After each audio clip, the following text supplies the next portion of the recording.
مساء الخير مرة جديدة لأصدقائنا أحبابنا. أكيد كلياتكم أسعد الله مساءكم بكل خير.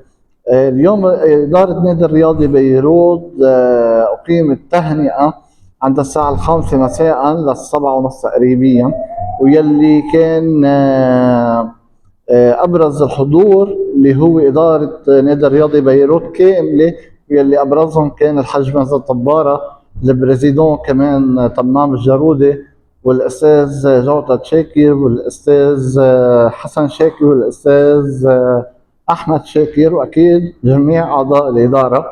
كل التحيات لكم جميعا. ويلي كان كمان أبرز الحاضرين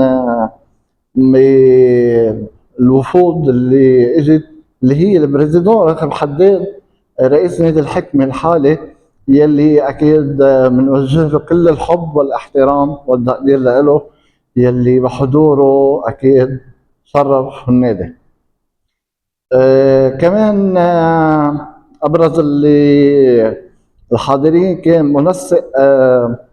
منسق قطاع الرياضة بتيار المستقبل، اللي هو أكيد الأستاذ محمد بقيلي. كل التحيات له، وأكيد تشرفنا بمعرفته. فموعدنا يجدد معكم ببطولات أخرى، وإلى اللقاء.